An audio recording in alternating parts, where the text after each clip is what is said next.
ดีท่านแขกผู้มีเกียรติทุกท่านเลยนะคะที่อยู่ภายใน Royal Paragon Hall แห่งนี้ค่ะรวมถึงทุกท่านเลยนะคะที่กำลังรับชมผ่านออนไลน์ GC YouTube Channel ค่ะดิฉันสไรฉัตรกุลชรนิตยาจิรแพทย์ค่ะรับหน้าที่เป็นผู้ดำเนินรายการในครั้งนี้แล้วก็ต้องขอต้อนรับทุกแขกผู้มีเกียรติทุกท่านนะคะได้เข้า to GC Sustainable Living Symposium 2024, the Gen S Gathering. In the Royal Paragon Hall, and those across the globe joining us online via GC YouTube channel to the GC Sustainable Living Symposium 2024 Gen S Gathering ก็ถือเป็นการกลับมาอีกครั้งหนึ่งนะคะของปรากฏการณ์ Symposium ความยั่งยืนโดยปีนี้กลับมาเป็นปีที่ 5 แล้วนะคะซึ่งก็คืองาน GC Sustainable Living Symposium 2024 Gen S Gathering ภายใต้แนวคิดยั่งยืนไม่ยากและรวมพลคน Gen S คนเจนใหม่หัวใจยั่งยืนค่ะความร่วมมือครั้งสำคัญของคน Gen S Generation Sustainability คนเจนใหม่หัวใจยั่งยืนหลาก Generation ค่ะถือเป็นความร่วมมือทั้งภาคปฏิบัติค่ะการแลกเปลี่ยนแนวความคิดไอเดียเชื่อมโยงพันธมิตร Gen S สร้างการมีส่วนร่วมระดมความคิดลงมือทำจริงนำไปสู่การเปลี่ยนแปลงและเกิดผลลัพธ์ที่เป็นรูปธรรมนะคะที่สุดของความร่วมมือครั้งสำคัญค่ะของบริษัท PTT Global Chemical จำกัดมหาชนหรือ GC จับมือกับพันธมิตรภาครัฐภาคเอกชนและ Gen S ทุก generation หลายธุรกิจหลากหลายอาชีพค่ะทุกเพศทุกวัยเพื่อก้าวข้ามความยากสู่ความยั่งยืนไปด้วยกันนะคะ Our phenomenal symposium returns for its 5th consecutive year making a significant collaboration that unites Gen S generation sustainability the new generation with a sustainability mindset and this is also a joint effort between PTT Global Chemical Public Company Limited or GC and esteemed partners from both the public and private section, along with the inclusive Gen S community spanning across all generations, industries, professionals, genders, and ages with a shared goal of overcoming challenges and advancing sustainability together. เพราะวันนี้ทุกท่านก็คงเห็นด้วยนะคะว่าโลกของเรากำลังเดือดแล้วนะคะไม่ใช่แค่ภาวะโลกร้อนแต่ยกระดับความรุนแรงขึ้นจนเข้าสู่ภาวะโลกเดือดเมื่อโลกรวนค่ะก็ถือเป็นเรื่องใกล้ตัวที่พวกเราชาว Gen S ค่ะจะนิ่งเฉยรอช้าไม่ได้ดังนั้นถึงเวลาแล้วนะคะที่เราจะต้องร่วมกันแก้ไขปัญหาแล้วก็ร่วมกันสร้างแรงกระเพื่อมของการใช้ชีวิตในแบบ sustainability living เพื่อโลกที่ยั่งยืนแบบ net zero ค่ะโดย plenary session ช่วงเช้านี้เราจะทำการเจาะลึกถึง global sustainability landscape รวมถึง Thailand's path towards net zero ความยั่งยืนไม่เท่ากับทางเลือกของความอยู่รอดแต่เท่ากับทางออกเดียวของโลกใบนี้นะคะ and in today's boiling world the urgency for Gen S like us act has never been greater. We can no longer afford to wait or turn a blind eye, so it is urgent that we work together to promote sustainability living and strive for a net zero world. และสำหรับช่วงเวลาต่อจากนี้ไปนะคะเราก็ยังได้รับเกียรติค่ะจากท่านประธานเจ้าหน้าที่บริหารบริษัท PTT Global Chemical จำกัดมหาชนหรือ GC ที่จะได้ขึ้นมากล่าวต้อนรับท่านแขกผู้มีเกียรติทุกท่านนะคะ So ladies and gentlemen, first and foremost, please welcome on stage CEO of PTT Global Chemical Public Company Limited or GC Mr. ณรงค์ศักดิ์จิวากานันท์ขอเสียงปรบมือดังๆต้อนรับท่านด้วยค่ะ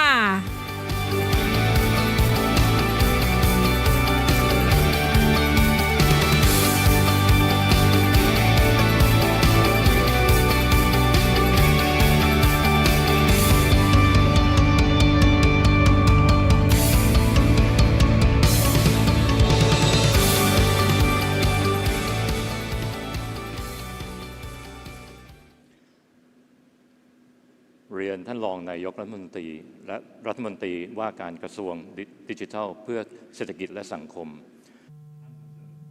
คุณประเสริฐจันทรนนทอง and honorable guests and media and the Gen S community GC has the goal to be the company to operate with sustainability under the vision to be the leader of chemical to create a better living and a balanced living for the ESG, environment, society, and economy. In 10 years ago, we have set up a goal for a net zero emission so that we be a low carbon community in line with the global meeting in many platforms. GC, aware of the significance of the production industry, has to adapt to a transition to a low carbon transition. This is not to meet the demands of the market, but also to create a balance, create competitiveness, and also create a balance for a sustainable operation. GC has been operating towards the goal of the net zero goal through many initiatives, over 200 initiatives, under our 5R renewable, digitalization to help enhance the production.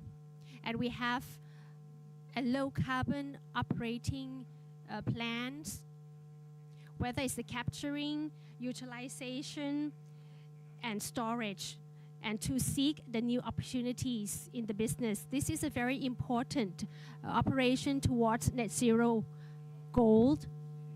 GC also working with the government sector, private sector, civil society to look after the forests, whether it's community forest, mangrove, including the alternate wetting and drying irrigation plantation. We invest in bioplastics, which started 10 years ago in the NatureWorks company, the leading bioplastic manufacturer.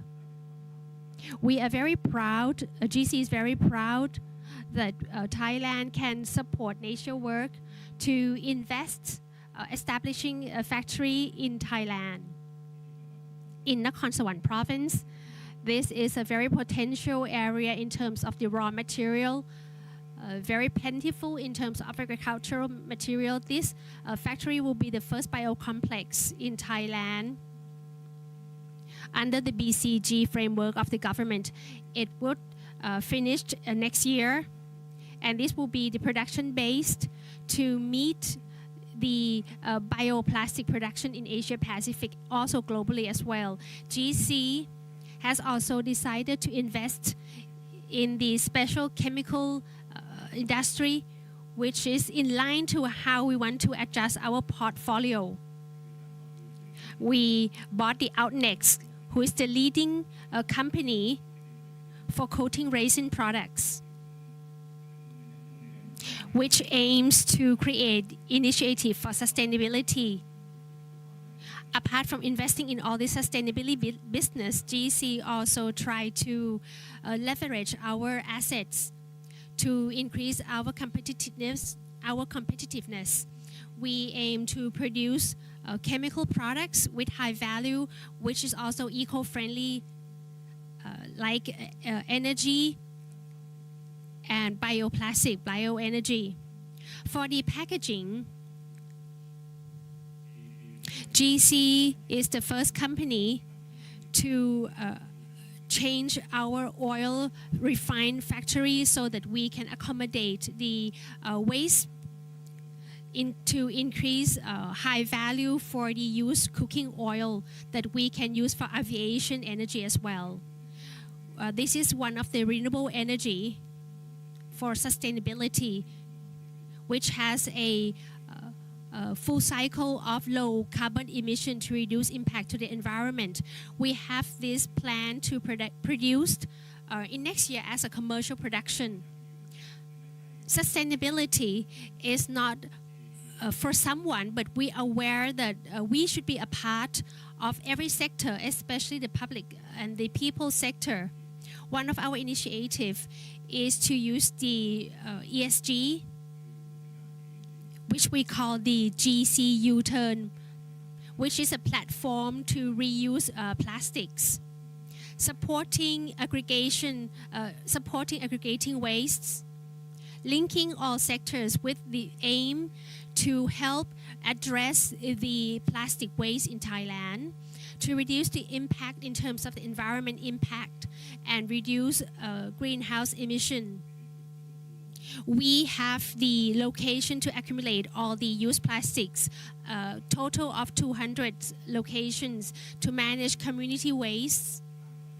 We have helped increase income for the community, reuse and recycle all these used plastic, as well as upcycling more than 2,000 tons in these 2 to 3 years. We have been operating all the projects, working with all sectors, and we are ready to be one of the leaders to propose to the government and to the other sectors so that we could have working plans and incentives to drive technologies and investments in a tangible results so that we can support our alliance, both domestic and international alliance, towards low carbon community, as we have already declared in many statements. GC would like to be the role model for sustainability and to engage all of us. For GC Sustainable Living Symposium 2024 has been organized to raise awareness, education and knowledge, get joint collaboration from all sectors, and we have always received collaboration from all sectors, whether it's the government sector, the business sector. I would like to express my appreciation for all of you to joining this event today, which is the 5th consecutive years of this event, so that we can exchange knowledge, collaboration, and learn how we can use or have a net zero lifestyle which you can adapt in your daily life. And today, GC, we are very proud to receive the honor from the Deputy Prime Minister to join and give us the keynote speech about sustainability. On behalf of GC, I would like to thank the Deputy Prime Ministers and the honorable participants for joining this event today. Thank you very much. Thank you very much to Kun Narongsak, PTT Global Chemical CEO, or GC. As he already mentioned, that now we are facing a lot of challenge in terms of environment challenges. So collaboration is necessity from all sectors so that we can make things that seems impossible possible. Next, we have received the honor from the government sector that has that are willing to share all the ideas for sustainable living. I would like to invite Tan Praset Jantara Rongthong, Deputy Prime Minister and Prime Minister of the Ministry of Digital, on stage. Can we have a hand for him, please? Minister of Thailand and Minister of Digital Economy and Society on the stage.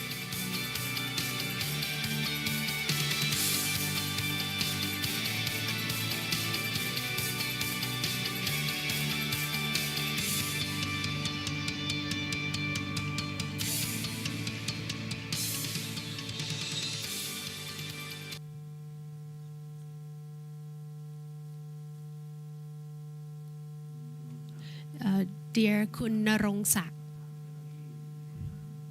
CEO of GC, Dr. Pridon Chai, Chair of GC and the Ministry of Energy, Minister of Energy Tan Supathara Phongmichao, and executives from NESDC, also Ministry of Natural Resources, the Thai Chambers of Commerce, the Federation of Industries, Bankers Association, and all the executives, as well as Generation Sustainability or Gen S, and the media. First of all, I would like to thank and congratulates or compliments GC for organizing this GC Sustainable Living Symposium this year. The reason that I need to compliment you is because I see your commitment to work towards sustainability for the 5th consecutive years, which means that when we say to create sustainability is not equivalent to impossibility. This is the role and responsibility for all of us. The discussion today, I am hoping that it would be a very fruitful discussion towards a society that we call low carbon society, and discussion would reflect how our world has changed to create innovations, as Kun Narongsak has already mentioned about all the new innovative manufacturing, and I have been informed that all these new products would not become waste. So the roles and responsibility of the business sector to help enhance sustainability would probably need support from the government sector to drive and address environmental problem is very significant and require urgent action and need collaboration from all sectors. When I first received this position, I was in charge in all these areas. I had an opportunity to be in many stages, and I have seen that in all stages and discussions, there are people from all groups, the public sector, the government sector, the private sector, which prove that we all see the significance of this problem. And I'm really impressed to see the generation sustainability, diverse age, diverse groups in many occupations are here and gather here today. I've seen a lot of young kids, young students, youth, adults. I've seen all of you here. This is a great opportunity, and is something that I hope that we can all help create a true sustainability. The government really see the significance of addressing this global warming or global boiling, and we have been doing for a long time. The Prime Minister also give us a lot of policy regarding this matter. When the government visited Chiang Rai and Chiang Mai province, as you all know that there has been very severe floods and drought and erosion as well, and mudslide. If you have seen what actually happened in Masai or Chiang Rai, you would be astonished at the mud that slide, the rain that rained for all 3 days. It has washed all the soil, making it sliding into the community. In the Masai municipality, you have high accumulation of muds. This is something that has never happened in Thailand before, but it has now happened. This is showing that the natural disasters is really getting severe. I see that natural disasters separated into two categories, which is natural born. It happens regularly and we have to try and find way of addressing it. But another thing is the natural disasters that happen because of people or mankind. This is something that I think we can control or address, or at least mitigate. I think this is something very important. Something that we all in every sector have to be aware of the matter and the loss, whether it's the loss of life or loss of the economy, the tourist industry, and the livelihoods of the people in those areas. They cannot stay in their house for 1 or 2 months. As for me, working in this government, and I'm also the Deputy Prime Minister and the Prime Minister of DE Ministry, I am very happy, and I am also committed that the government will work alongside with other sectors to address this disaster. We have a lot of energy policy which regulates in terms of low carbon and green gas emission, so that we would be able to achieve net zero. It might take a long time, but at least it is something that we are determined to do. One of the things that I think is very important is that amid all these challenges, to have mechanism in terms of carbon to set the tax, which would help increase the competitiveness. The carbon tax mechanism and supporting the transition to low carbon society is very significant. This is very important and we need collaboration from all sectors.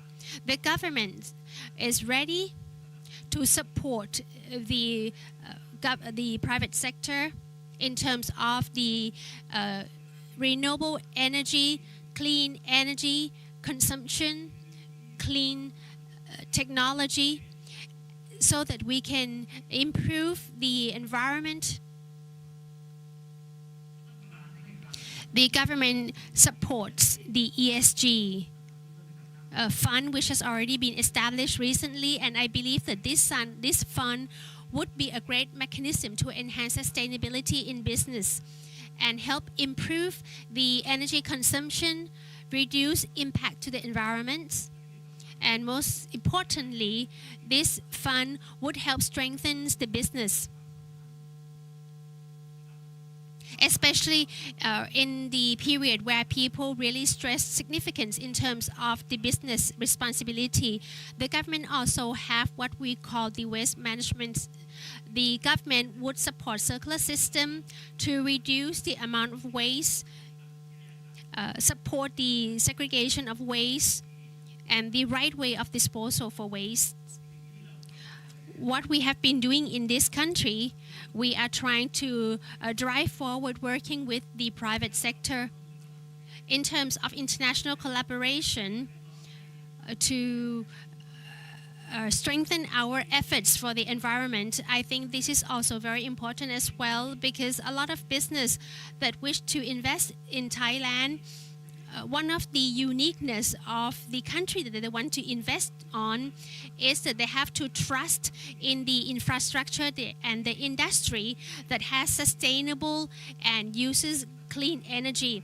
The government has a lot of policy to promote trusts in the industrial sector as well as the infrastructure. The government has policy to support collaboration in every level, especially reducing the impact due to climate change. In terms of accessing clean energy, accessing affordable price. This is something that I would like to let you know that the government really places significance in these matters, and I would like to invite you all, the generation sustainability, to help create a brighter future, a sustainable future to benefit Thailand. We have to do something that seems difficult to be easy or impossible to be possible so that we can protect our country and the globe. I am confident that this stage would help find new solutions to reduce green gas emission and towards net zero goal and to create a brighter future for our next generation. Thank you very much. กับขอบพระคุณท่านรองนายกเป็นอย่างสูงนะคะและจะขอเรียนเชิญนะคะ Thank you, the Deputy Minister, and I would like to invite you to be on stage and take a group photo with our executive administrators. I would like to express some appreciation for the Deputy Minister for his speech. I would like to invite Pretty Dawshai on the stage as well. Please give a round of applause for him. Dr. Kongkrapan Intarajang, Mr. Natapon Rangsitpon, Kun Rachan Sunyu as well. And may I invite Kun Narongsak, our CEO, on the stage as well. Kun Danusha Pishianan, Kun Prawit Gatewong, Dr. Chana Phumi.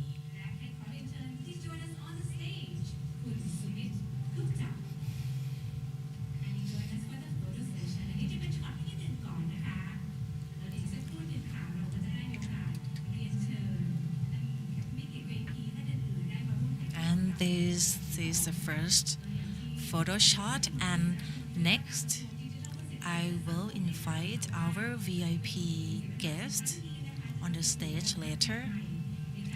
As the Deputy Minister has mentioned that this stage will be a significant platform that acknowledge everyone to understand about net zero or GHG emission. And this is a platform of collaboration. We from all sectors collaborate in helping the country to reduce GHG. Private and government sector collaborate together in this project. This is a great opportunity. We can see a range of genders and generation. We are all here, no matter how old we are or where we're from. And we see that sustainability is not a difficult thing to do. It is feasible.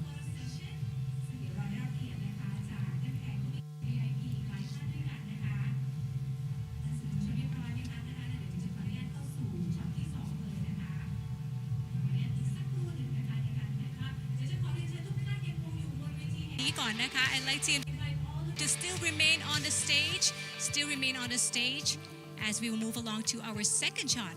เดี๋ยวเราจะเข้าสู่ช็อตที่2อีกสักครู่เดียว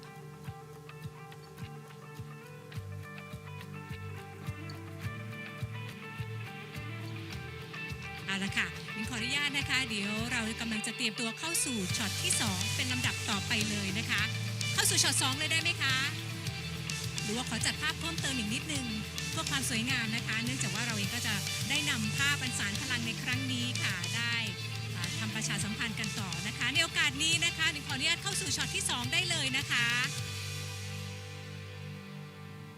เอาละค่ะขอเรียนเชิญนะคะท่าน VIP ทุกท่านที่อยู่โซฟาด้านหน้านะคะได้ขึ้นมาถ่ายภาพกับเราทั้งหมดเลยค่ะขอเสียงปรบมือต้อนรับท่านด้วยนะคะวันนี้เรายังได้รับMay I introduce all our VIP guests who sit in the front row on the stage to have a group photo together. นากับเราในครั้งนี้และถือเป็นพันธมิตรหรือพาร์ทเนอร์คนสำคัญที่จะมาร่วมกันสร้างความยั่งยืนให้กับพวกเรานะคะกับพวกเรา Gen S Gathering Generation Sustainability เพราะความยั่งยืนนั้นไม่ยากอีกต่อไปแล้วนะคะ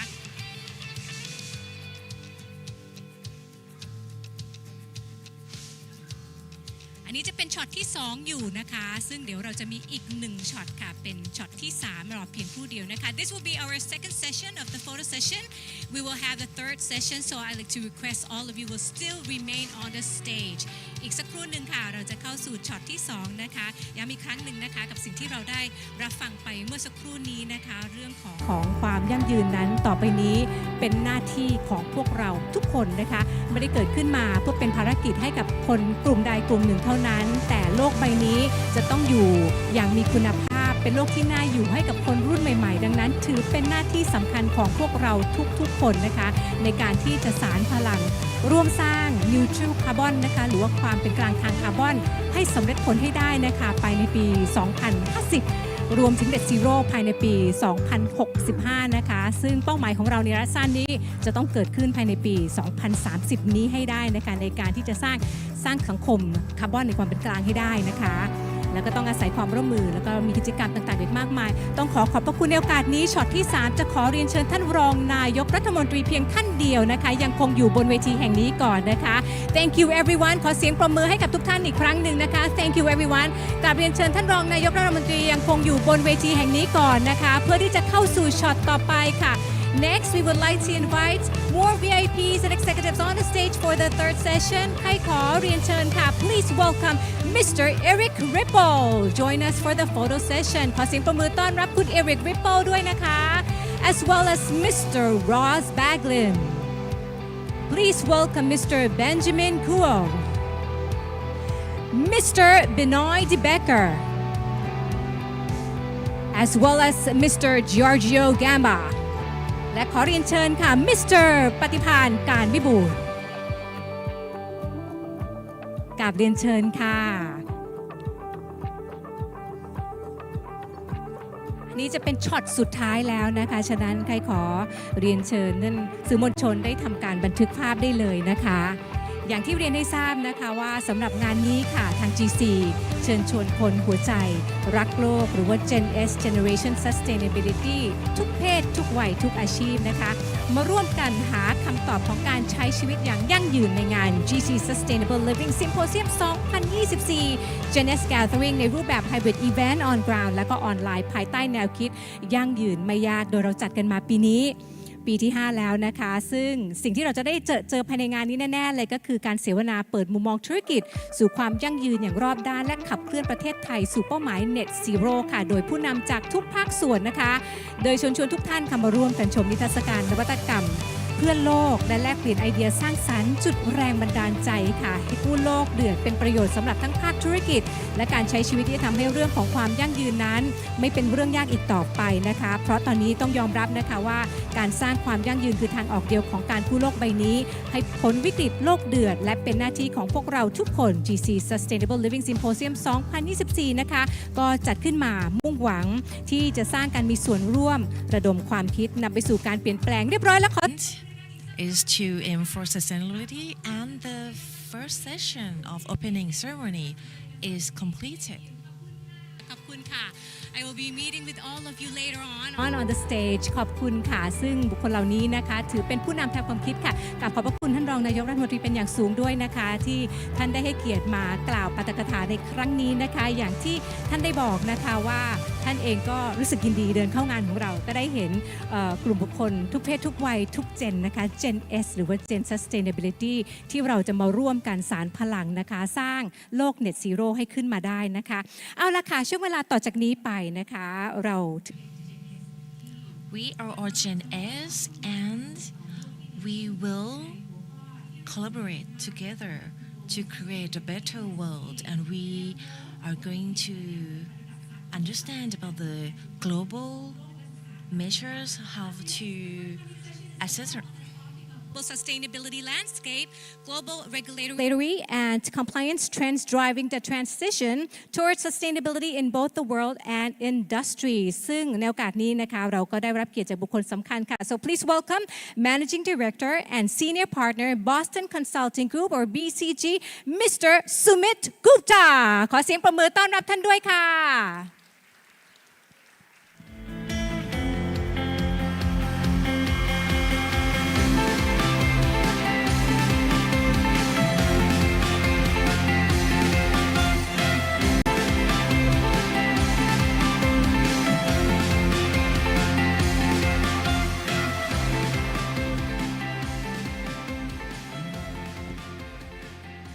Good morning, everyone.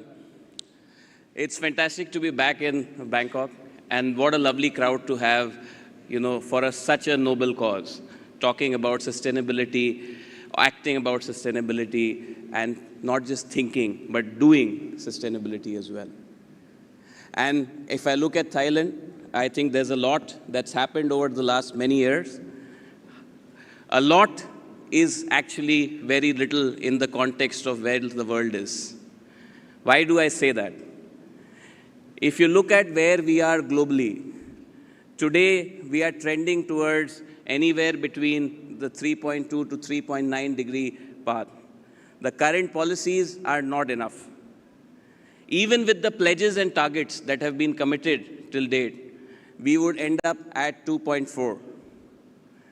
The most optimistic net zero targets that have been taken, they will get us only to 2.1.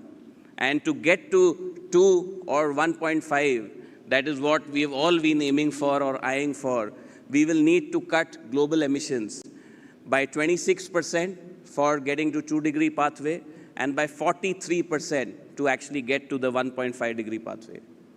This is immense. But why do we need to do it? What is the need to get to 1.5 or 2 degrees?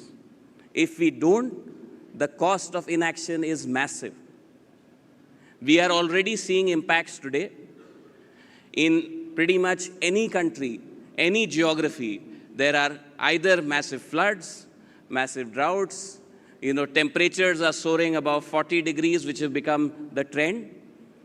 And just the quantified economic impact of this is close to more than $380 million a day from weather, climate, and water-related hazards across globally in the last decade alone. 50% of the world's population is experiencing severe water scarcity for at least 1 month every year. And more than 10,000 of species on the IUCN Red List of threatened species are getting impacted by the climate change. So it's not just impacting us, but it's impacting the full world. And this is just today. The impacts by 2050 is expected to be even greater. 18% of global GDP is actually at risk of getting wiped out by 2050 in the current 3.2 plus scenario. 1 billion people will be at risk linked to coastal specific climate hazards. And 90% of the world's coral reef could undergo annual bleaching. Yet, are we acting enough? No. Only 27% of the countries have actually submitted the national adaptation plans to the UNFCCC. And even those who have submitted actually have a plan, but there are several implementation challenges that are there in that plan itself. Only 573 cities have reported on their ARR, ANR plans. And again, what is the veracity of the plan? How is it defining the mitigating levers is questionable itself. And again, even on the private sector side, more than 200 global largest companies could witness $1 trillion in value at risk just from climate change. But is it just global? No.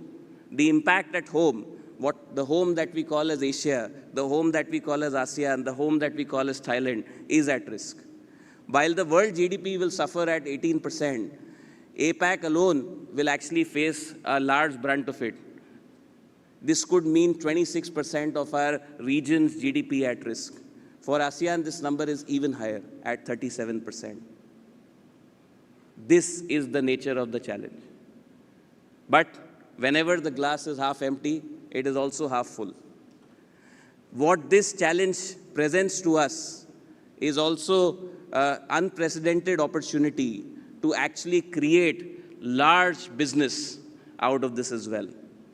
So while there is a lot of impact that is potential, negative impact that is possible on our GDPs, on the incremental business that will result from climate change related businesses is more than 43% of that actually will come to Asia.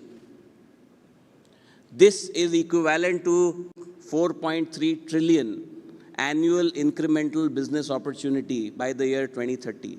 And more than 200 million jobs getting created in Asia. Now, these are just numbers. Actions need to be put to it to actually make these happen.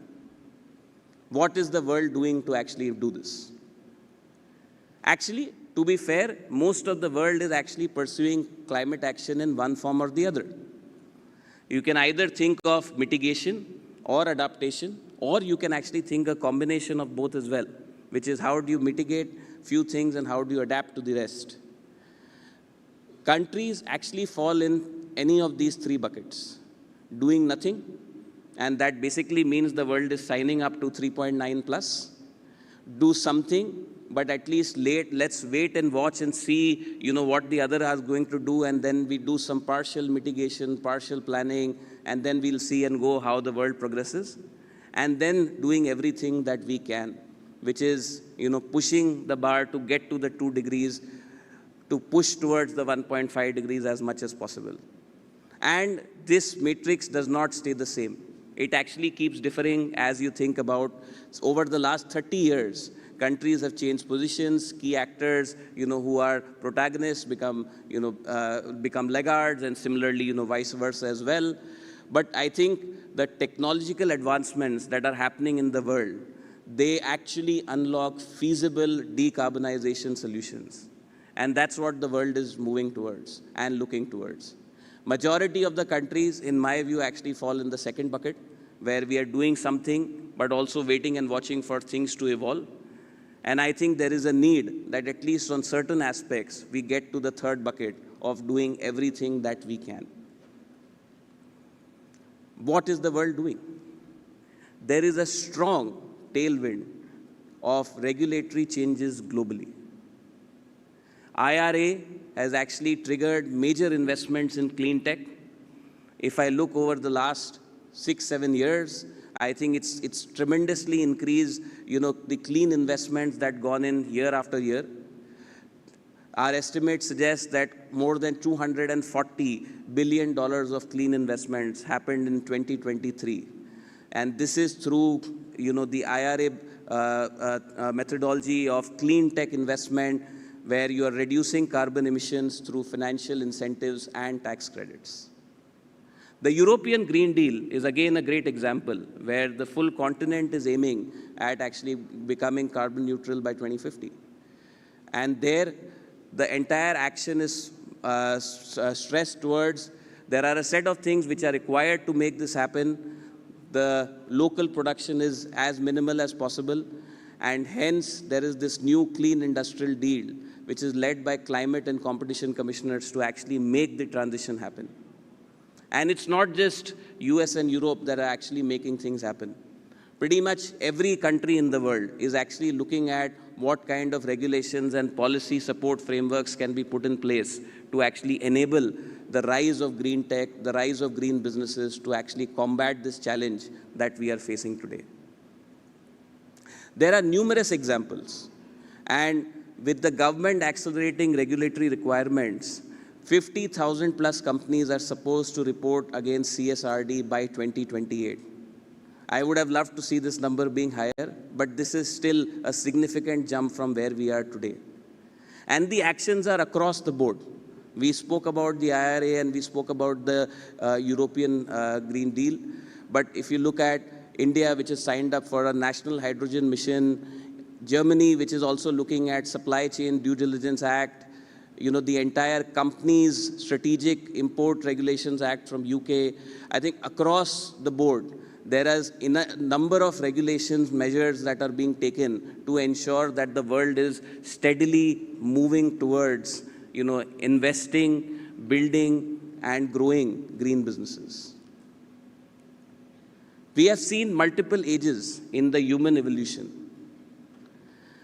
We saw the mechanization age, which started with water and steam-related power. Then came the mass production age, which was on electricity and assembly lines, really doubling production, tripling, and making products available. Then came the digital age, which we are all living in, which is led by digital tech and automation. Now is the decarbonization age. And I feel there are multiple companies that are already embarking on that journey. We have over 100 green unicorns, collectively valued at more than $280 billion. But this is just the start. There is $40 trillion plus investment required in this decade alone to actually move towards the numbers that we were talking about. Even half of that was to happen, then it means a lot more of these unicorns can come up. And this number steadily keeps improving till 2050. Crossing more than 100 trillion. And what does this mean? There are multiple opportunities that exist for green businesses to develop. Of course, it is impossible to put all of those opportunities on a page. What we have tried to do is just capture a few of the businesses that we expect to come up, that are coming up, that we see growing and are going to be the future across these three buckets. The first one is the green energy transition. Countries across the world have announced X, Y, Z percentage share, and that number ranges anywhere between 30, 40, 50, 60, 70% of energy or electricity will come from renewable sources, non-fossil fuel-based resources. And that will require tremendous development of industry across the full value chain. Whether it's, the developers who come in and set these parks up, whether it's the e-fuels that come out of the renewable capacity that gets put, or whether it's the entire equipment manufacturing that needs to go in to actually make this entire transition happen. There will be a large requirement of sustainable infrastructure ecosystem and industrial solutions. And this will be again across the board. We are talking about renewables, green materials, green hydrogen, any other fuel. Take about any plant and equipment where companies are thinking about decarbonization, and the amount of transition that we are seeing towards EVs. I think that will again necessitate movement towards batteries, battery recycling, battery charging, a lot of new businesses that are coming up on that space as well. And then finally, circularity. This, in my mind, is one of the most important aspects, which is whatever we are consuming today, if it can be recycled, it really, really reduces the demand of new natural resources coming into the supply chain. And whether it's metal scrap, whether it's recyclable plastic, electronic equipment, construction materials, regen ag, water aggregation, vaporization, these are just examples and just the starting list. I think this space is immense, and it's just going to explode in the years to come. Green energy is actually expected to become an integrated part of the overall power portfolio across APAC, depending on the country, depending on the geography, depending on the ecosystem that's available. We could see the penetration of solar, wind, geothermal, biomass, hydrogen, hydro, the battery, the energy storage solutions differing across different geographies in our region.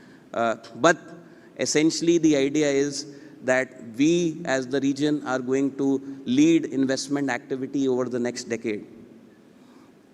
And solar and wind across the region are already becoming a very, very popular investment choice. Building this infrastructure ecosystem and industrial solution will actually unlock significant opportunity. Just referring to one of the other countries in the region, India, there is 500 gigawatts of energy capacity from non-fossil fuels that is expected to come by 2031. They are expecting 1.3 million of EV chargers to be installed by 2030. If I look at the global landscape, more than 590 gigawatts of electrolyzer demand globally will happen by 2030. It's a very big number. 500 plus dual fuel vessels are expected in global shipping orders. And more than 440 gigawatts of energy storage capacity through batteries is expected by 2030. And not just the end products, but even the input materials that are going to go in making all of this happen are expected to turn green. Whether it's DRI, which is expected to cross 175 million tons by 2030, whether it's sustainable packaging, which is expected to cross 11 million tons, or whether it's the global demand for green steel, which is expected to become very large in the years to come. Now, to make this happen, there is significant investment that is required. And we always talk about financing, green financing, different modes of ensuring that the sustainable finance comes into the ecosystem. But if I look at it, there are different estimates coming across from different organizations. But our view is anywhere between $200 to $300 billion is the requirement just to meet the adaptation needs. And if we were to actually think about meeting all the SDGs that have been set up, there is more than 5 trillion investments that is estimated across our region in APAC over the next 10 years. This entire adaptation has very compelling benefits and investment case. What do I mean by that? One, there is a future risk avoidance, which is, if we can set these warning systems in place, it could cut disaster cost by more than 30%. If we can get to lower risk of climate disasters happening, there is direct economic benefits coming out of it. And not just the economic part, even the entire socio-economic side of things is expected to be much, much better, whether it's in terms of enhanced trade, logistics, livelihood protection, and food security as well. Each of these cumulatively can contribute to immense returns over the next 10 years. Our view is early warning systems could be a 9x return. Resilience in infrastructure could be a 4x return. Agri and food security could give a 5x return. And water management could give a more than 4x return over the next 10 years. Now, you've been doing a tremendous job at this. I think Thailand has been setting progressive targets and ambitious targets pretty regularly. There is a goal to ban ICE vehicles by 2035. There is a commitment to achieve carbon neutrality by 2065. There is ongoing development of ETS. The Thailand 4.0 is a great example of integrating cleaner technology in industries. And then the National Adaptation Plan to integrate climate resilience into infrastructure development and disaster risk management. And finally, to make sure the financing is available, just the collaboration with organizations like ADB and World Bank. This is a good starting point, but there's a lot that could be explored going forward as well. These are just thoughts from my end, which I wanted to share and leave on the table.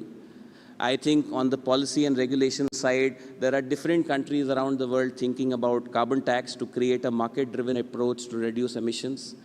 The net zero policy framework can be more clear and comprehensive. Incentives for private sector participation. The entire encouragement of circular economy models to incentivize recycling, waste management, sustainable production. And then finally, on resilience and climate finance, which is creating from the national to actually region-specific, location-specific adaptation plans.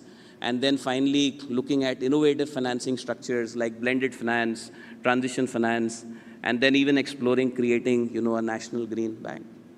I'm sure many of these ideas are already in progress, are in the works.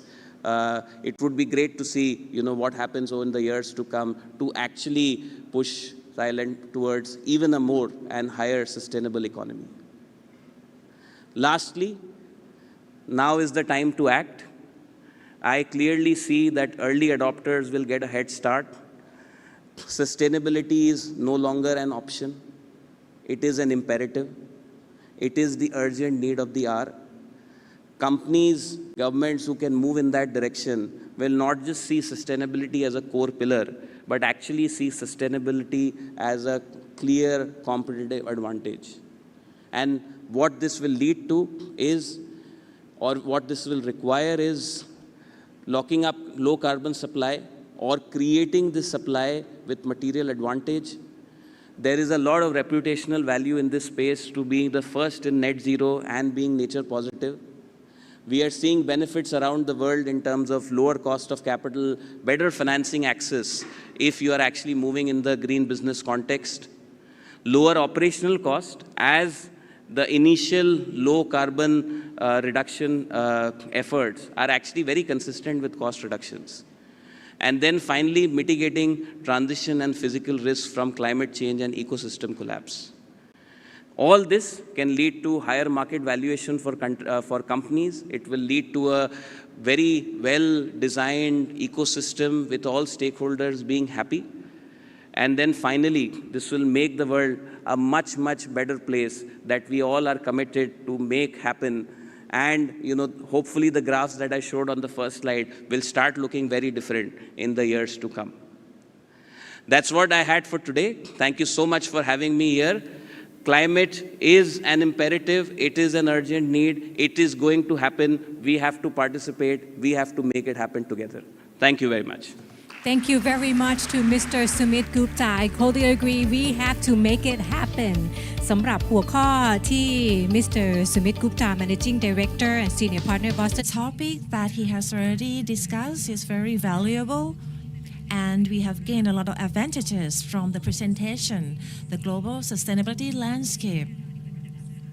ที่ทำการขับเคลื่อนการเปลี่ยนแปลงสู่ความยั่งยืนของโลกและอุตสาหกรรมนะคะซึ่งหากว่าทุกท่านได้รับฟังไปเมื่อสักครู่นี้นะคะก็จะเห็นว่าครอบคลุมทั้งในส่วนของ EU แล้วก็สหรัฐด้วยนะคะรวมถึงแนวต่างๆของการลดคาร์บอนของประเทศไทยที่เราเองนั้นต้องดำเนินควบคู่กับการเพิ่มขีดความสามารถในการแข่งขันทางอุตสาหกรรมอีกด้วยนะคะซึ่งก็คงจะต้องเริ่มลงมือกันตั้งแต่วันนี้เลยนะคะโดยพิจารณาจากความยั่งยืน3ประเด็นหลักเศรษฐกิจสังคมแล้วก็สิ่งแวดล้อมนะคะซึ่งก็ถือว่าเป็นสิ่งที่ภาคธุรกิจภาคเอกชนต้องศึกษากฎระเบียบต่างๆนะคะที่ได้เกิดความเปลี่ยนแปลงขึ้นมานะคะแล้วก็โครงสร้างระบบนิเวศแบบยั่งยืนก็จะเป็นการมอบโอกาสที่ดีมากๆให้กับองค์กรต่างๆอีกด้วยนะคะนั่นก็เป็น เป็นหัวข้อที่น่าสนใจจาก Global Sustainability Landscape แนวโน้มกฎระเบียบและแนวปฏิบัติระดับสากลค่ะที่ทำการขับเคลื่อนการเปลี่ยนแปลงสู่ความยั่งยืนของโลกและอุตสาหกรรมนะคะ And that was the session and a talk on the topic of Global Sustainability Landscape, Global Regulatory and Compliance Trends Driving the Transition towards Sustainability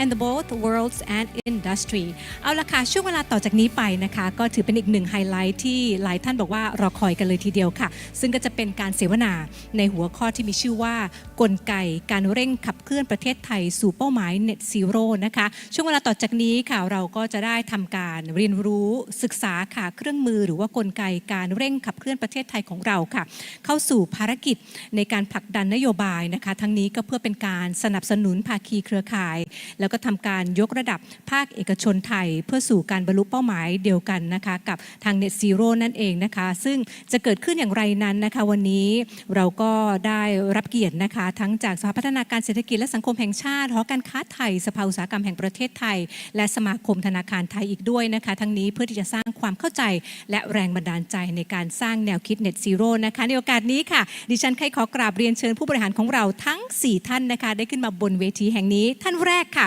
เรียนเชิญคุณดนุชาพิชยนันท์เลขาธิการสภาพัฒนาการเศรษฐกิจและสังคมแห่งชาติค่ะ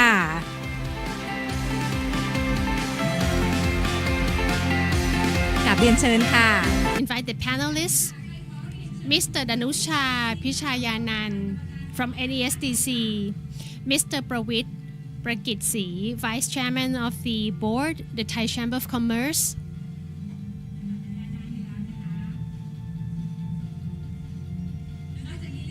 and also I would like to invite Dr. Thanapumi, Vice Chairman, the Federation of Thai Industries.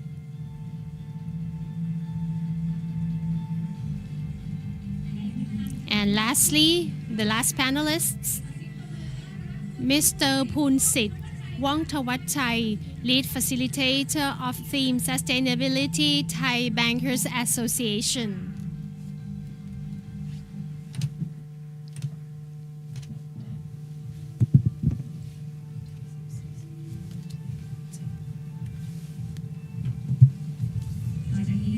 And now we will be hearing about the policy, the significant policy to support the reduction of GHG in Thai industries towards net zero goal.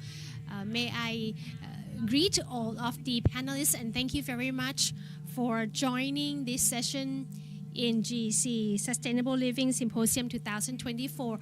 I would like to first start with the first question because I believe that it's a question that many people would like to know as a guideline and would be very beneficial. The government, at the moment, what are the government doing to help reduce the GHG reduction for the private sectors? May I start with Kun Anusha? First of all, thank you very much for inviting me. The climate change, we have seen how severe it is. In the past, the government has launched many measures to help reduce this climate change impact. We have measures through BOI to increase the production efficiency. And we also introduced new equipments, which is the carbon credit market. In the past, the work to reduce GHG emission, we have been doing it for a long time. And during the year of 2018, 2019, 2020, we have achieved quite a bit in terms of the energy sector and the logistics sector. You have seen that we have supported renewable energy and also the transition of the fuel in logistics sector, transitioning to NGV to help reduce the emission.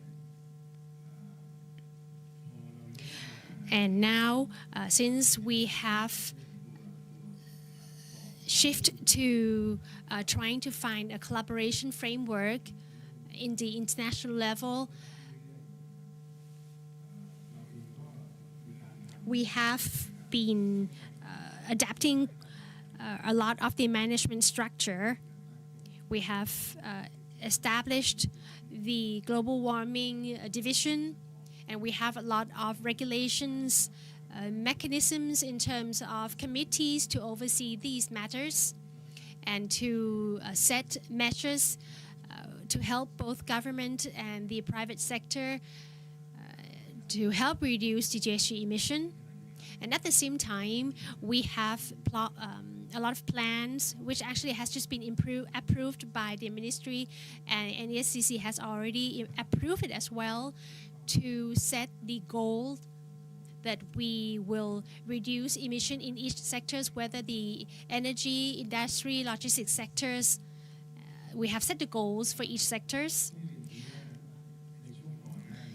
Before this, we have been working to solve each problems. Talking about maybe 20 to 30 years ago, nobody talks about this issue.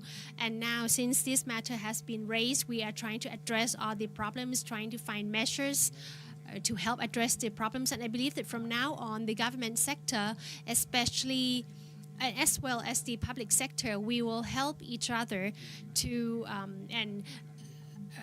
organize more dialogues in terms of investments. Looking at the carbon footprint, we have to look for measures that would help in terms of the investments, and we have to start from the very beginning so that we don't have to try to solve the problem as it occurred. The measures that has already been launched, some of them may have impacts. For example, the EV automotive, it affects the automotive industries, which we will have to try to adapt and try and find a balance. And also when we try to support financial to help the industry to transition their manufacturing process to be a more green manufacturer, a lot of major business can adapt, but my concern is trying to establish a platform that would be able to help the SME, the small business, to be able to access all these finances. And if we look ahead, we already have a lot of measures, but if we look ahead, there will be a lot of challenges which I think will happen in the future, and it will affect the industry and manufacturing sector, whether it's the agriculture or industry sector. Apart from CBAM, now we have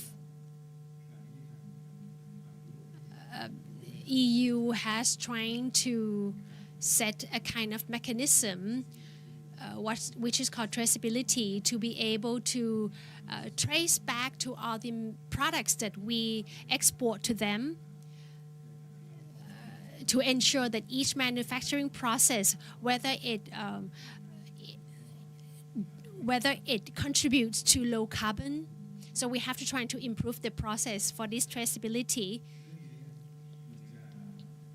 This would be one of our challenge, especially in the manufacturing sector. And so as for the question, what the government sector has prepared to help, especially in the urgent period, what we are trying to help or drive forward is the direct PPA, which we are trying to help the industry sector to buy clean electricity from the production sector. And at the same time, we also have barriers in terms of the rates. This is something that we will probably have to discuss and trying to adjust the rate so that it would be a rate that is not too high and affordable and would be a competitive rate the manufacturers can use, and it won't affect their cost too much. This is something that we are urgently working on. At the same time, we're also looking at the technology to help in the manufacturing sector, especially in the PTT group. What they are doing is the carbon capture or the CCS. This is something that the government sector is also trying to support, to see how we can support the private sector, how can we change or adjust the regulations so that it would facilitate the possible of the CCS and commercialize it. Maybe we can start it as a pilot project and gradually expand. And if we can achieve this, it would really help the investments in terms of the a bigger scale investments, and we can capture the carbon in our main industrial area,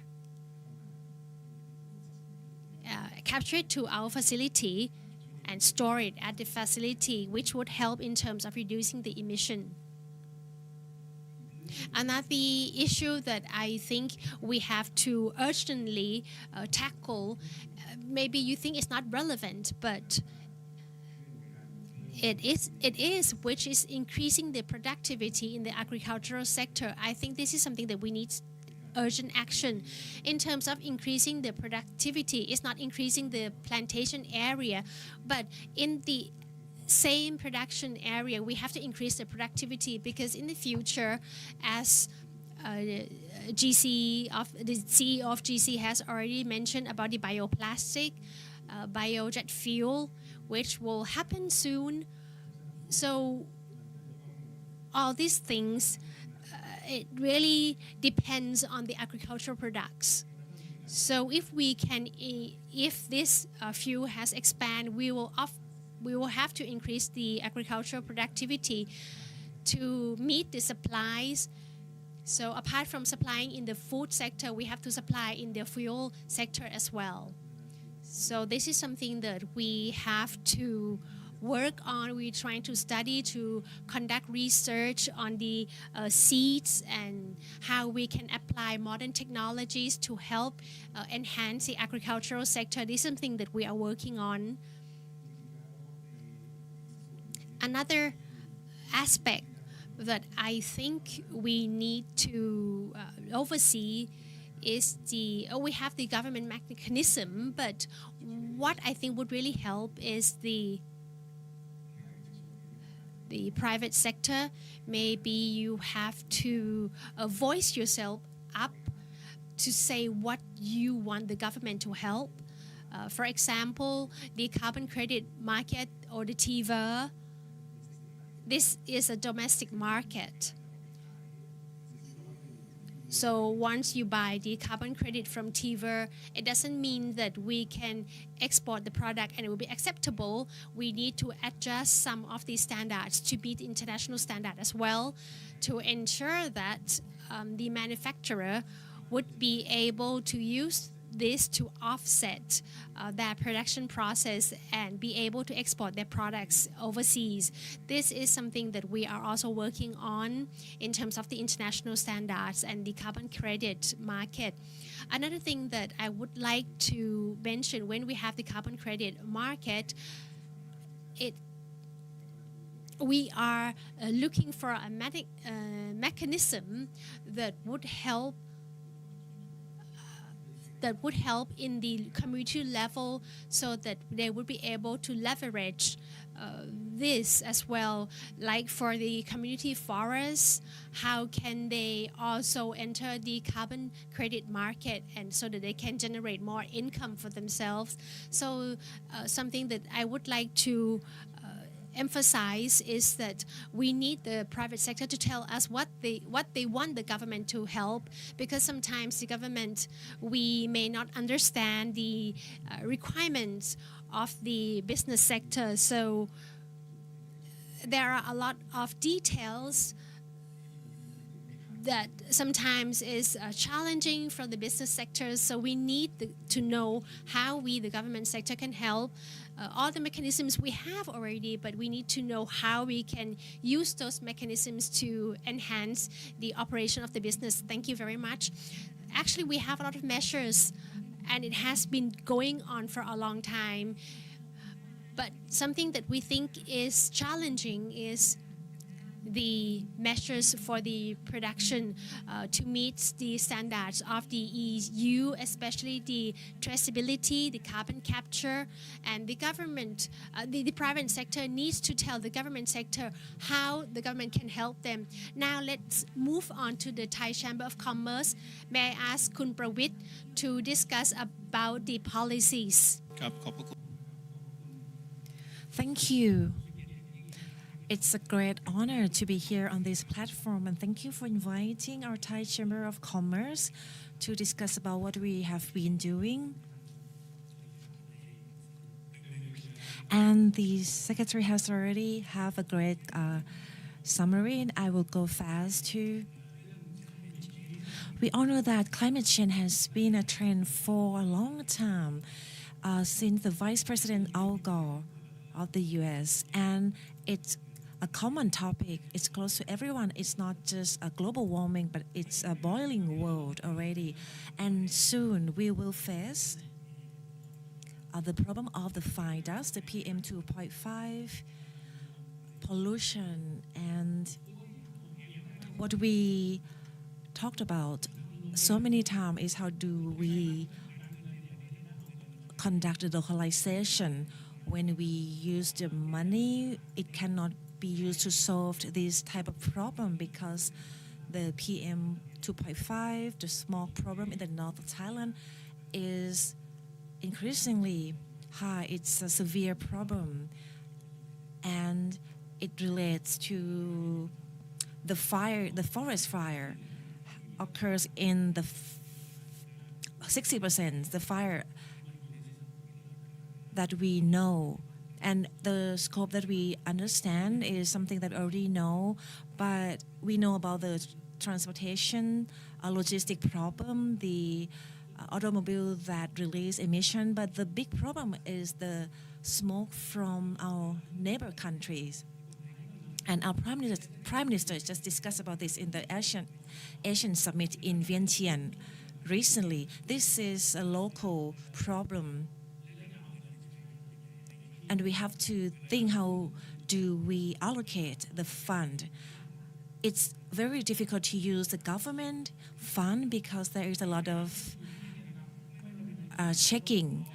And we talked about global warming laws and fine dust laws. And we also need to discuss about financial mechanism that can be adopted into this solution.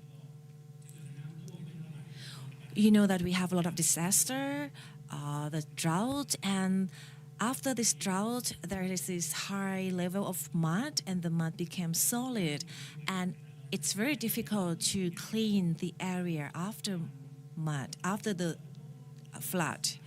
And we also discussed about deforestation and forest fire and so on. We know about net zero declaration to be a net zero world by the year 2050. And we already know about the process. And the representative of the association will be great in discussing about the sandbox, and he just mentioned PPA, CCS. And for me,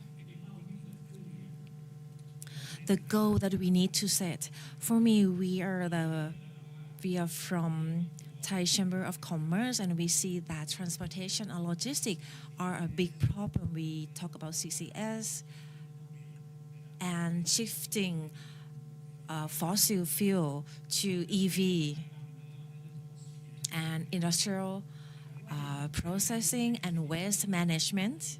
What we are working on right now is something that there are some problems, some issues the draft of the Pollution Act, the Climate Change Act, is a part of financial mechanism. How do we use it? And there are a lot of drafts, and eventually we have to think, how do we allocate the fund? What do we already do? Well, I'm quite surprised why BOT was the first person who conduct this topic. We have phase 1. Phase 1 has been done, and we are starting the phase 2. And we are thinking, how do we receive or obtain the fund to develop our green initiative plan? And now it's a time for collaboration. How do we walk together in this journey?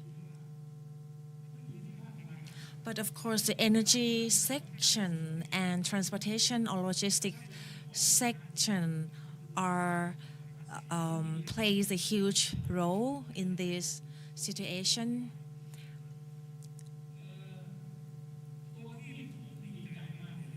What I'm happy about is around 2 weeks ago, our Thai parliament just announced the net zero policy. The representative of parliament, the senators, Mr. Wan Muhammad Nomata, the president of the congression, appointed the representative to about this policy. But I'm not sure how Thai parliament will conduct this energy reduction consumption because they use a lot of AC. So, but one thing that I'm sure is that the policy, the act will be enacted pretty soon. At first, I would like to discuss about Sarawak province, because this is important. It is a sandbox that it can assist this process, and also the PPA. There are so many policies and laws about this, and I still would like to talk about Sarawak sandbox. Agricultural sector, rice price was very high, but after India export rice, the rice price in Thailand is decreased.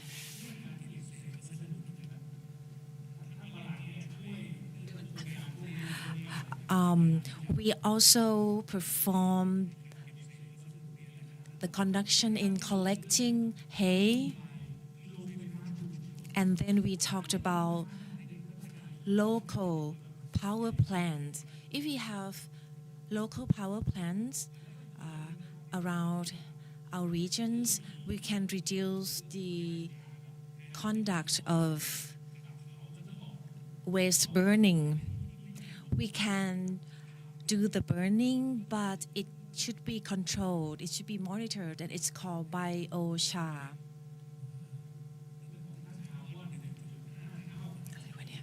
It can collect 1.5 times of carbon, and the carbon won't be released into the air. It helps the agricultural part of Thailand.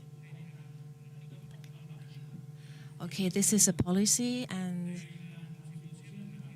the last symposium, we talked about this so much, how to unlock the law.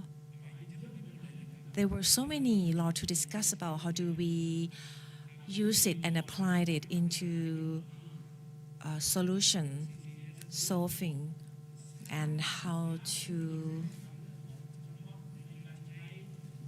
We discuss about SARB, not about hydro. We talk about ethanol. We change bioplastic into bioethylene and into SARB. This already been conducted in the States, and can we do this in Thailand as well? Because we have a lot of agricultural waste in Thailand, and then SME sector can help driving this issue as well. Our Thai Chamber of Commerce also acknowledged about this, and we believe that huge companies already acknowledge this. We understand about renewable economy, the circular economy. We can reuse it, and this is important. It can generate a new type of business. And after we reuse it again, we have to see if it against any laws or not. So this is some little issue that we need to see in the future. So in this sandbox, it's a platform to test and learn about this. Okay, apart from agricultural, we talk about food. We collect around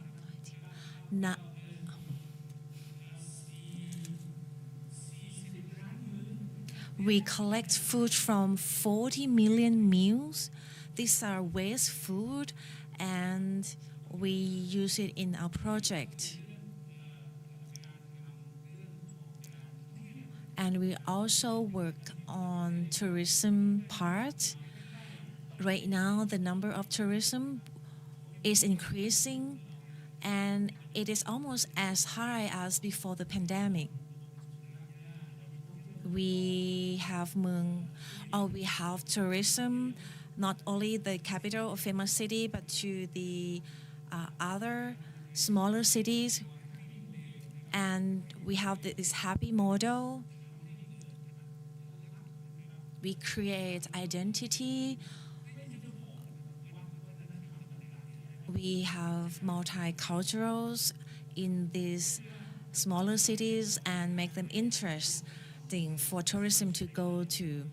We try to establish more service sectors. And lastly, what we really need to brainstorm and work together is greenhouse gas emission regulations. How can we adjust the greenhouse gas emission issue? And we also support renewable energy subsidies. We promote forest plantation promotion, CCS, SAP, shifting ethanol to bioethylene, the transformation period, low carbon technology investment, and the agricultural sector plays a big role in this event. Thank you. จะเป็นในส่วนของหอการค้าไทยกับการเสนอแนวทางเศรษฐกิจเร่งด่วนก็ดีการท่องเที่ยวยั่งยืนก็ดีแต่การจะแก้ปัญหาโลกเดือดฝุ่น boiling global warming or entering net zero goal, the most important thing is resources that would need to be addressed or the problems. So I would like the perspective from Dr. Chana. I feel really pressure because the first round they gave me 20 minutes. I have 5 minutes left.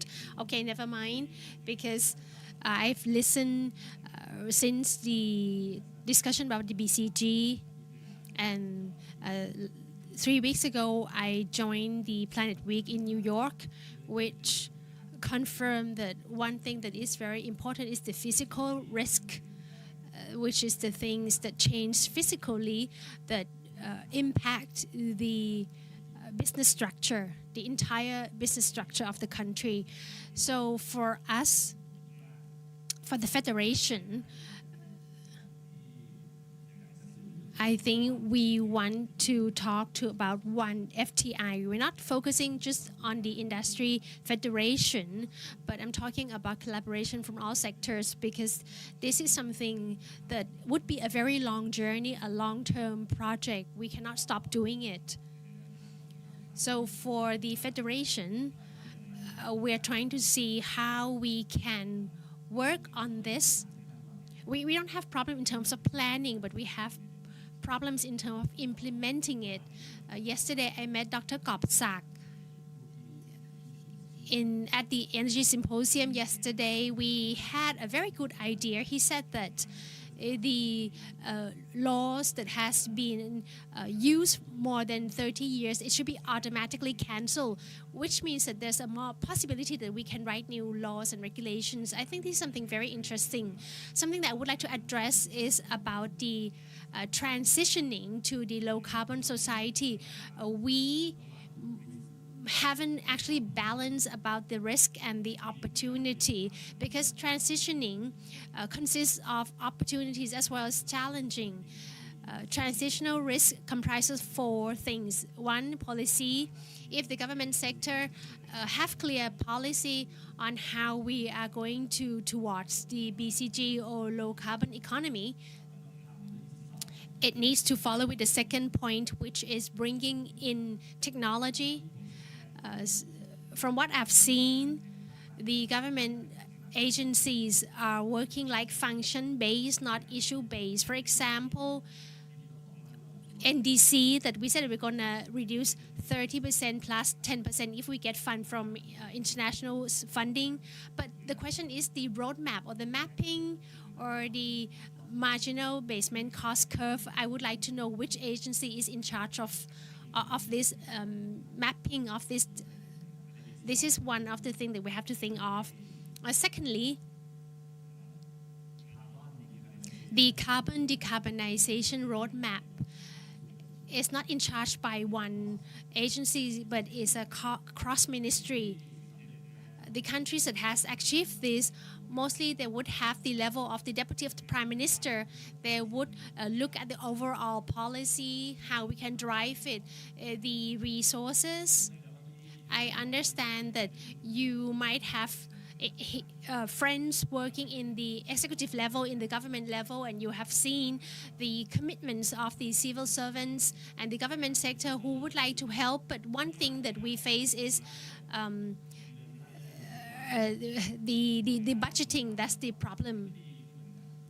And when we're talking about the DDG, they're not the one who plans everything.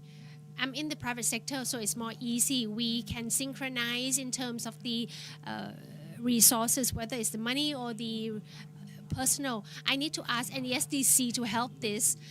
NESDC, you are also the chair of the water and environment.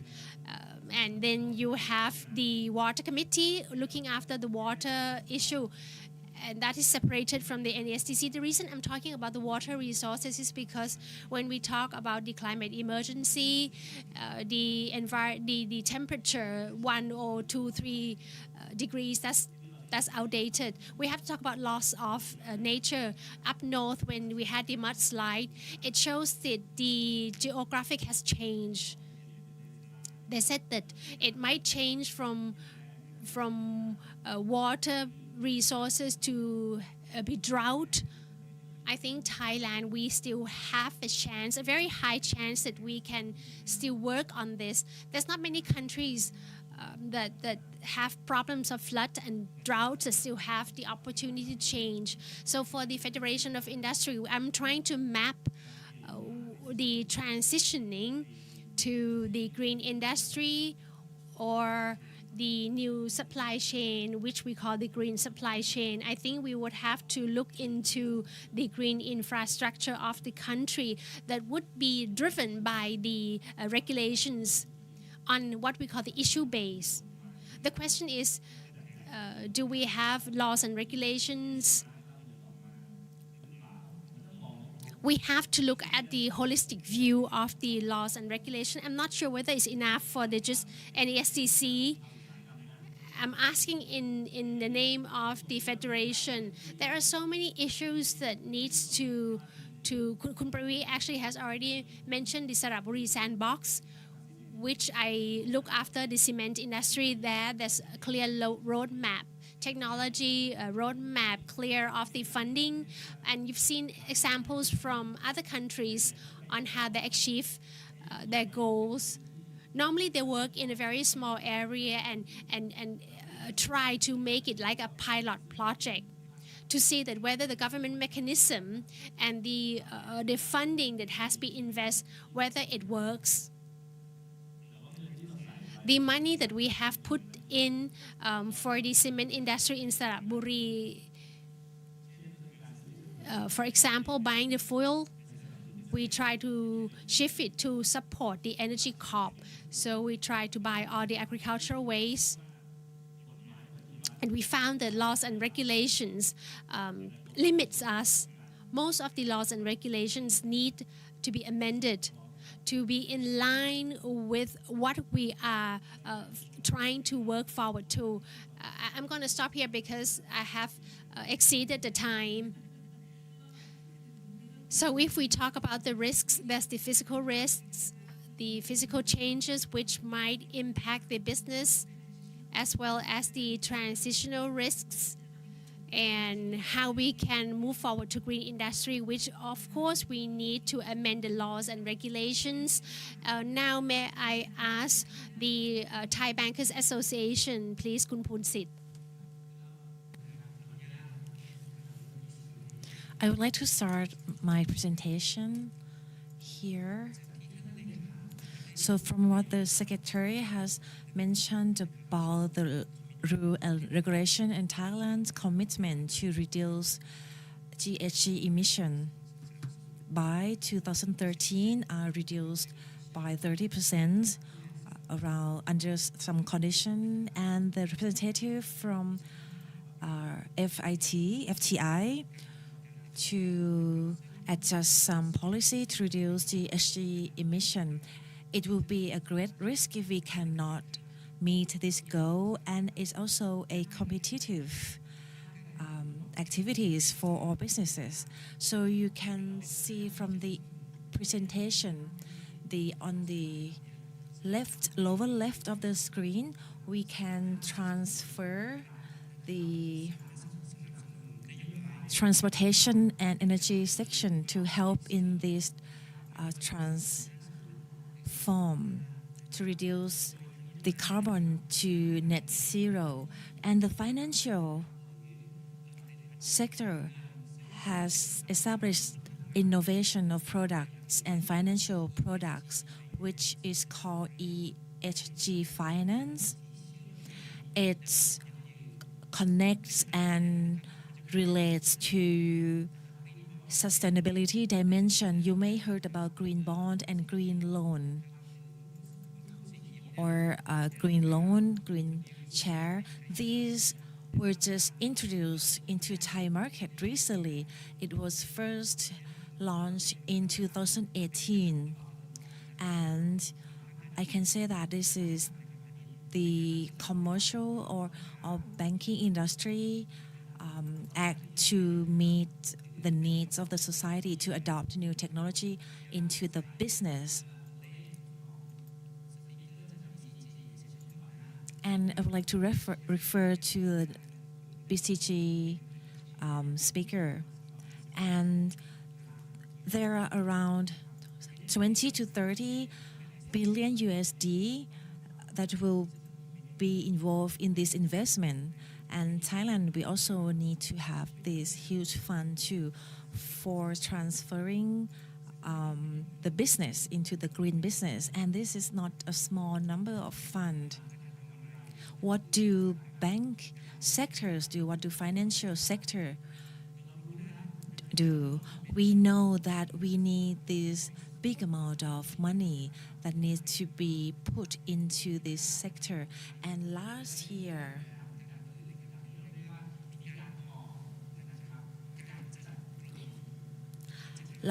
we have categorized economic activities into 3 categories.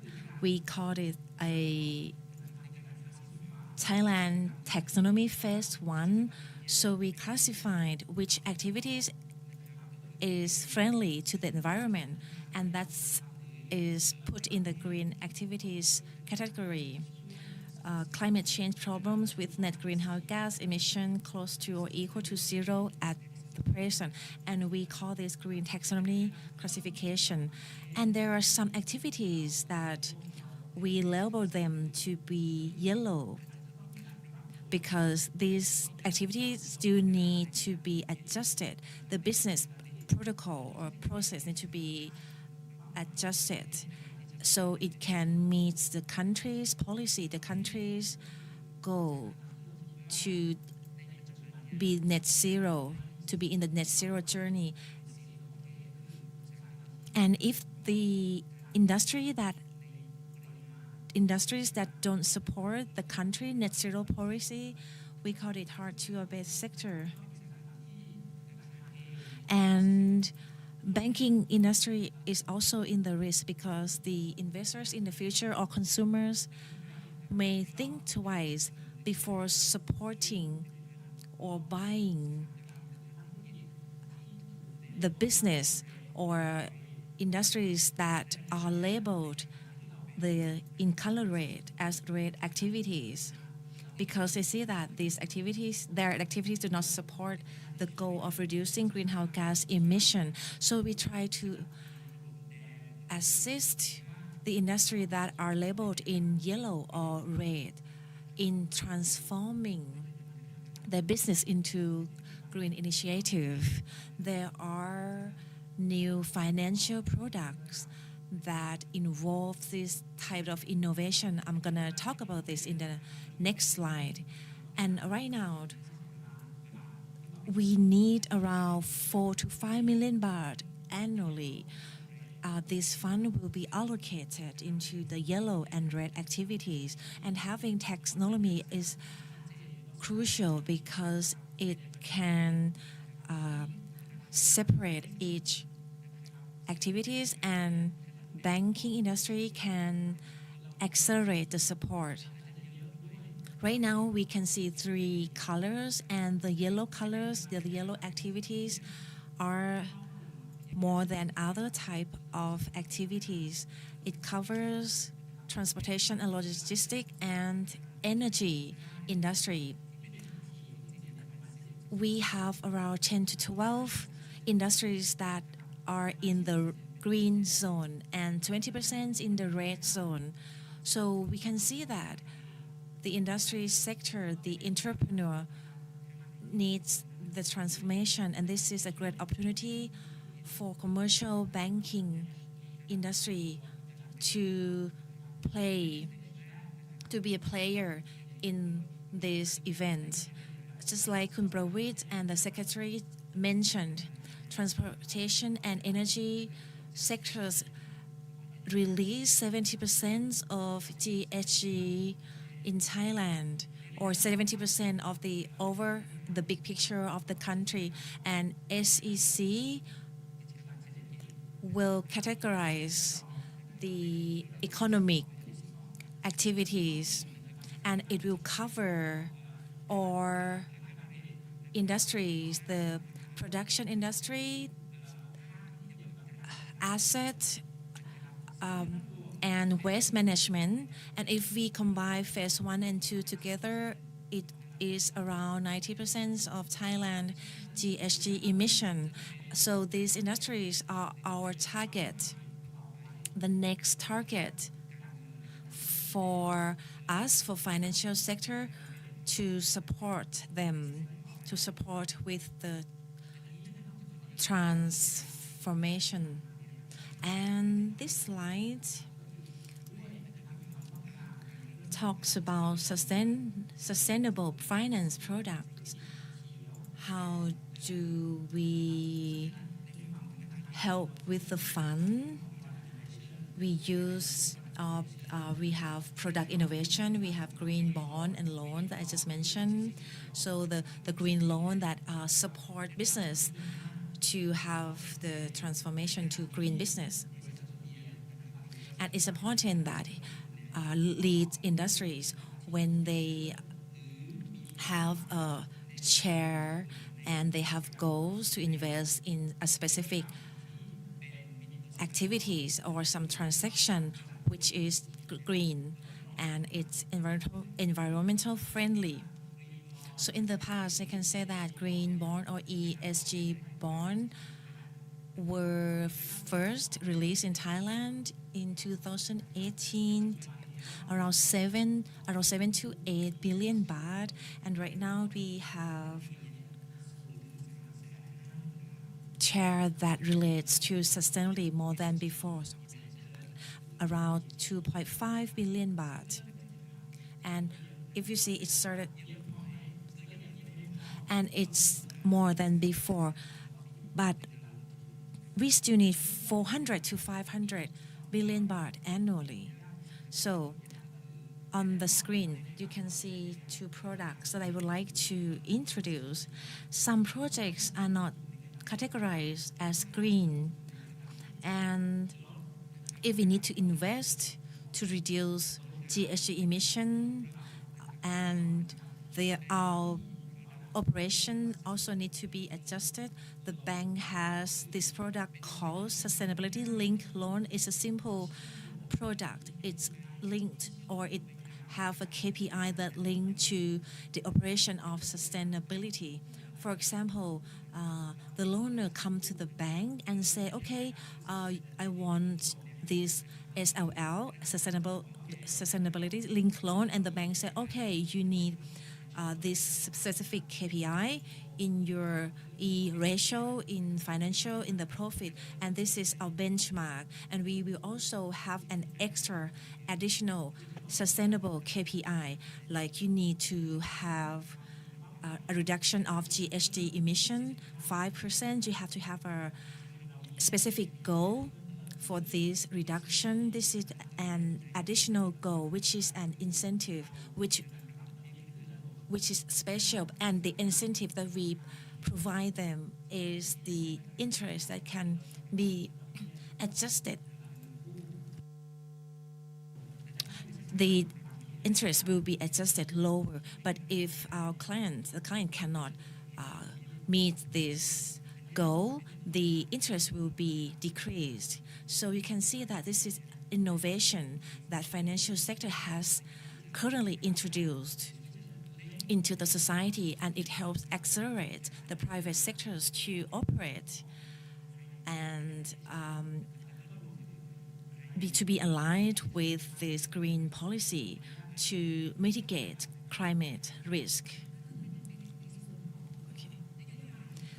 So this is a part of financial policy that supports private sectors and also government sectors, and it is called ESG finance. And the categorization will be through taxonomy. Right now we have limited time, so we have 15 minutes. I would like to combine question 2 and 3 together. I would like all of you to give an example of the ways that government sectors can apply new technology to be environmental friendly, and how do we establish international environmental friendly. And I think right now people who can have innovation in carbon reduction is the private sector more than government sector, because government sector helps facilitating this operation and unlock many policies. For example, hydrogen, or what the representative of FTI just mentioned, creating a sandbox, and there is some laws that cannot be applied. And I think in this issue, government sectors need to come in and assist. What the government can help is that we try to align the budget allocation or help with resourcing function that can support private sector to generate the appropriate platform that they can use and help in facilitation. But I can say that NESDC cannot do this alone, because this is a matter that just one sector or one organization cannot do it by oneself. So everyone has to collaborate. Just like I mentioned many times before, this matter is a matter that the private sector need to help and come in. come to us and tell us what they need, and we can help with the collaborating. The committee of or the board of policy is the body that works in this matter, and they come in and help with the cooperation and create network that can collaborate in both domestically and internationally. And we see what we can bring in and test with the project.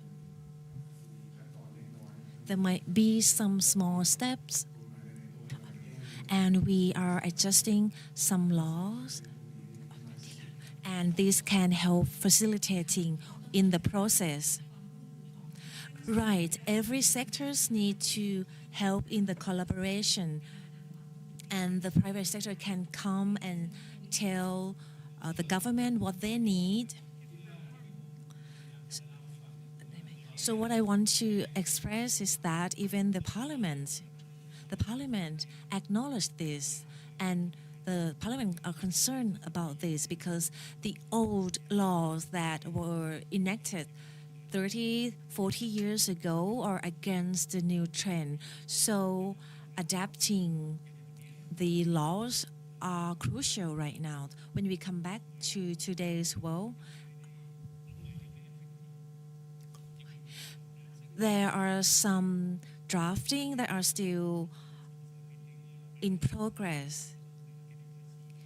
And right now we have carbon taxation, 200 baht. And we have reference, for example, 200 baht per ton per carbon for petroleum and gas products and crude oil products. And the number has been calculated already. So we talked about voluntarily carbon purchasing, carbon trading. And it is 60 baht per ton, so there are some gaps.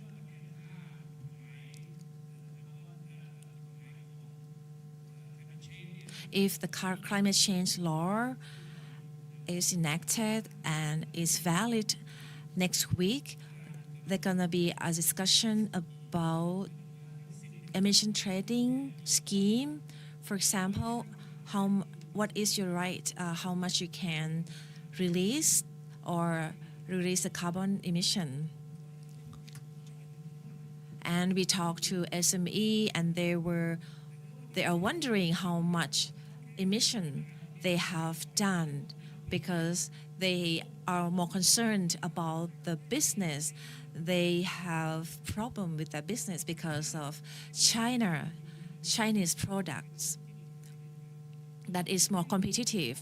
So now is the great time for the adjustment, collaboration between FTI and the Thai Chamber of Commerce, and many sectors can come in and help with the transformation. And automobile sectors, especially Japanese supplier, because they need a lot of adjustment. What we import the most is medical products, medical equipment industries, and we need to buy a lot of them. That's why innovation, adaptation is crucial, and you need to see how do you go about this, because we cannot deny that medical industry is important and it's under Thai budget. Everyone in our country needs to look after their health, right? And then we come back into the government mechanism. We talk about carbon tax, 200 baht per ton, and this voluntarily carbon 60 baht per ton. we did not think about this, come up with this by ourselves, but it's from UNFDC. And how can it not be a benchmark? Because I believe that their standard is correct.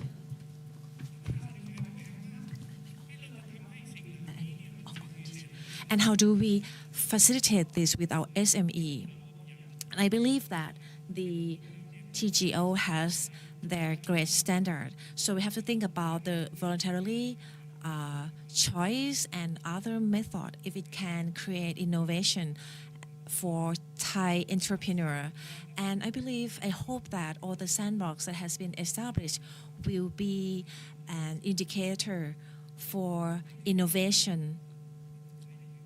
And I believe that Thai people are great and we have capability in this. And we can assist each other into doing this. So we have seen some approach like the Green Parliament and the tax, and we need a lot of programs for this transition. So may I invite Dr. Chana? So actually, I need to praise what GC have considered as the title of this event, which is sustainability is not equal to impossibility.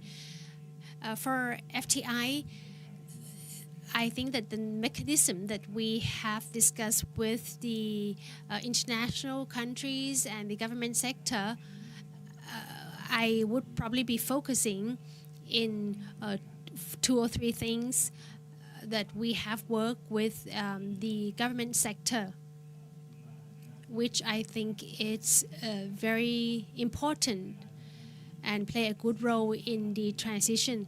The 4 figures you have seen here is the Energy Institute.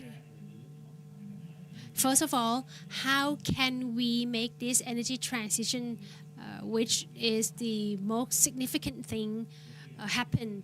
For example, the data center which would like to be established here, the first thing they would ask is the RE100 at this price, how many megawatt do we have? Or how many gigawatt? Actually, in Thailand, we have a lot of opportunity, but how can we make this transition? How can we draw more investment in? We need the green infrastructure. I visited Taiwan. Taiwan Power, which is like EGAT, they're a single buyer, but they can guarantee the price of the energy is a fixed price. They use the system, what they call the forecast system, which is something that we would like to do as well. And then the supplier will bid. So who has the lowest price can operate. So at the end of the day, it would come back to the laws again. So if Thailand, if you want to start to have the direct PPA, Thailand has to improve the RE100 and draw international investment. You would see a lot of change because there's not many countries that have sun like us. Solar cell, it needs sun, but it doesn't like heat. So in Thailand, we have a lot of water. So you can float all these solar cell panel on water like Salaburi sandbox. We can study from that sandbox. We got 100,000 gigawatt. And the Federation, the Thai Chamber of Commerce, and the Banker Association would willing work with the government sector. I understand that there are limitations for the government sector, whether it's the budget or the personnel. Secondly, about the green infrastructure and water, we have water resources that we have a lot of water resources. We have about approximately 80,000 small water resources. If we can link them, we would be able to manage water more efficiently. In the future, water will be the factor that create GDP for the country, not just for Thailand. There will be water shortages, food shortages. Another matter is about SME. the federation, we try to connect SME so that the SME would have more knowledge. If the government sector can map the skill, because the government now they're trying to map the Chinese industry, Korea, Taiwan, or even Japan, they want to move their base to here. But actually, I think you should map the skill first. It's something you should have to do first. It's the skill of the value chain or the supply chain, which is very difficult to improve all these skills. It takes about 5 to 10 years. Mapping the skills with the new industries that will be emerging, this is something that we can draw a lot of investments in the country. And lastly, I would like to ask the Thai Bankers Association regarding green financing or the soft loan. Kun Payong invited me to join one of the meeting with the Bankers Association, and I shared in the meeting that if we look in other countries, they have a very clear package for the SMEs. They have a very detailed package, but maybe for us, we don't give a lot of details. So this is what I would like to ask the Bankers Association to help. And also, may I ask the NESDC if you can amend some of the laws and regulations. How can we make the laws and regulations modern and suits the context that has changed? This is the target that has moved, so we need to move with it. I understand it's not just we all, not just me, but the Thai Chambers and the Bank Association. We would like to work with you. So we need to focus on the green structure and the SMEs, which we need to have the mapping skills and the laws and regulations that needs amend, and green finance as well. So this is something that Kun Pudsit has to discuss about. I would show my slide, which is the last slide. As I have already mentioned, the bank has issued a lot of products innovations, whether it's the green loan, green bond, but we are far away from offering it to the SME. SME cannot access all these loans to invest in green projects. SMEs cannot get loan that has KPI that links with sustainability. This is something that I understand the pain point, and we are trying to address all these pain points for the SMEs.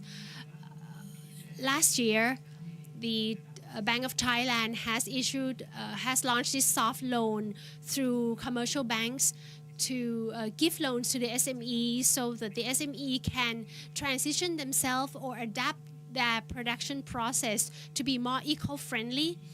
This year, we working with the Bank of Thailand, we are trying to launch the new products, which is a very simple product. It's a program for the SMEs.